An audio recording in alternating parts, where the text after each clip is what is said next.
So this is chapter 20, the final chapter, talking about other emergencies and future challenges for the field of public health emergency management.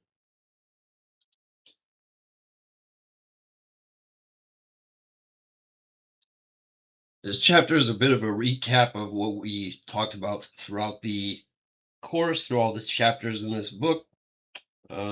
This book is intentionally grounded in both the essential public health services and the MPH foundational competencies, linking theory to real-world emergency response.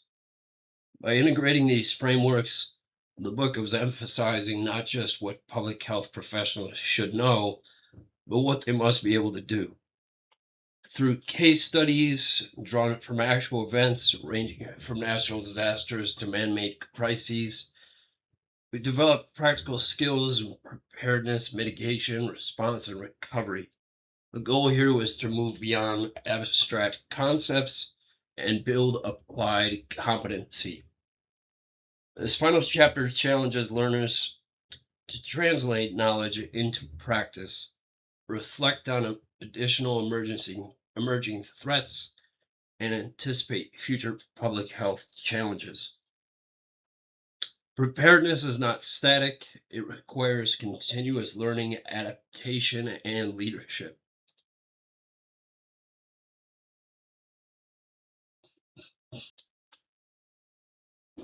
So far, we've covered the fundamentals of public health emergency preparedness, lessons learned from real-world incidents, and special considerations. Together, the three sections of the book are designed to build both knowledge and confidence, learning new vocabulary, tools, and frameworks needed to assess risks and manage emergencies effectively. In practice, emergency response operates within an incident command system. This structure emphasizes coordination, defined roles, and disciplined communication. For newer public health professionals, competency develops over time. Mentorship, supervised real-world experience are essential to build this confidence. Emergency response is often a trial by fire where technical skill must be matched with emotional resilience. No two emergencies are identical. Each event presents unique nuances, requiring professionals to adapt the public health services and foundational competencies to the situation at hand.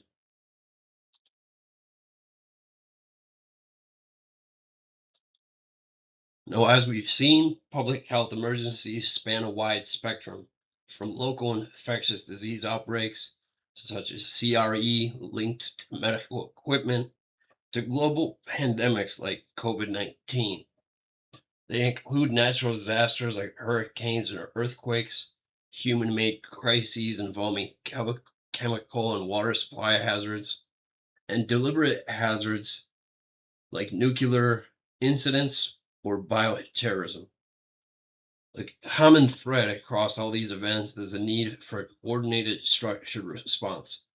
Mass shootings, depending on the scale, function as public health emergencies as well.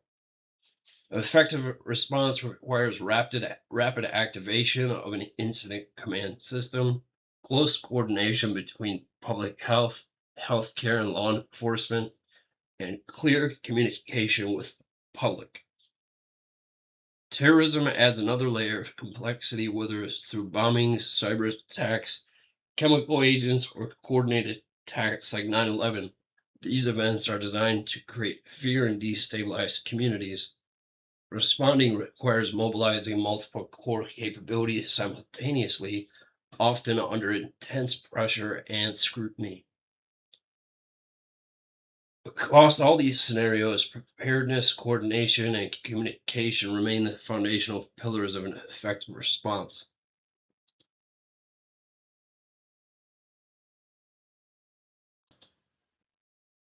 Now, war and civil unrest are profound public health emergencies.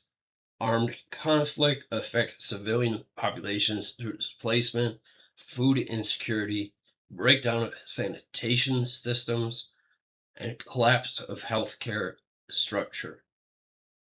These often lead to complex humanitarian crises. These impacts are especially severe in low resource settings where fragile infrastructure cannot absorb the shock. Transportation emergencies can also escalate into public health crises, particularly when hazardous materials are involved or when large numbers of injuries and fatalities occur. Events like multi-vehicle crashes, subway fires, or maritime disasters require coordinated emergency and health system response as well. Tsunamis illustrate how one disaster can cascade into another. The 2004 Indian Ocean tsunami caused massive loss of life, and the 2011 tsunami in Japan triggered the Fukushima nuclear disaster, demonstrating how natural hazards can evolve into technological and radiological emergencies. Even mudslides and landslides are often localized, can cause deaths, displacement, and infrastructure disruption each year. Across all these examples, the key lesson is that public health must be prepared for both direct effects and cascading consequences.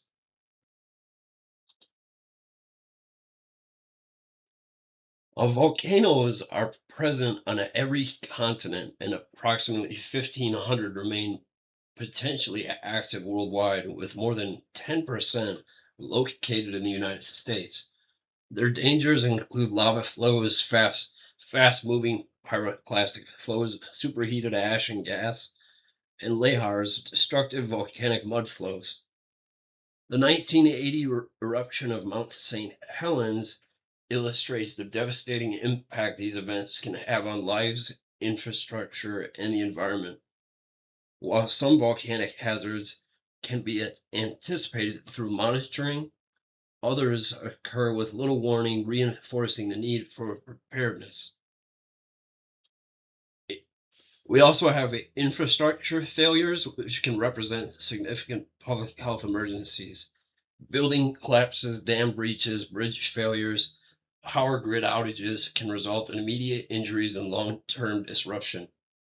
Power failures are particularly dangerous for vulnerable populations, including older adults, individuals dependent on medical equipment, and critical facilities such as hospitals. Together, these examples remind us that public health preparedness must extend beyond infectious disease to include environmental, structural threats that can destabilize entire communities.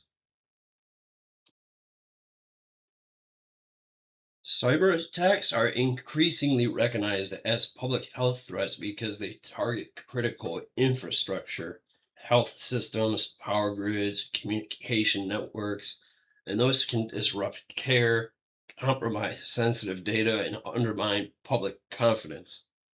Methods such as phishing and malware may seem technical, but their downstream health impacts can be significant. Climate change is now widely viewed as a global health emergency. The effects of climate change include heat waves, wildfires, sea level rise, worsening air quality, and shifts in vector, food, and waterborne diseases. These changes amplify existing vulnerabilities and disproportionately affect high risk populations. Even low probability, high impact threats, such as asteroid strikes, require some planning. Mitigation strategies range from civil defense to advanced technological interventions. This highlights a core preparedness challenge, planning for events that are extremely rare but potentially catastrophic.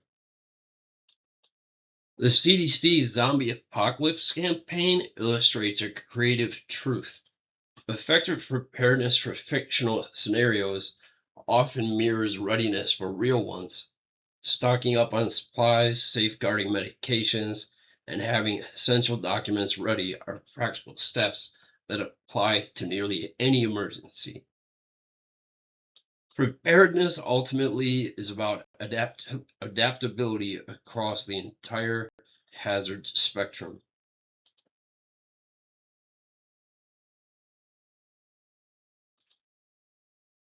The key take home lesson is simple: no two disasters are ever the same. The nature and mix of emergencies will continue to evolve, especially as climate change, globalization, and emerging pathogens reshape our risk landscape. We must expect the unexpected, as we saw with COVID-19. That means anticipating threats, planning deliberately, stockpiling supplies, training consistently, and maintaining readiness even when no crisis is visible. Preparedness is not a one-time effort. It is a constant state of readiness. Just as a hospital emergency department is always prepared to receive the next patient, public health public health systems must always be ready to protect the next community. Through the principles in the book that we've covered in the last 20 chapters, you are now equipped to serve on the front lines of public health defense, applying preparedness, coordination, and response to safeguard your communities when they need it most.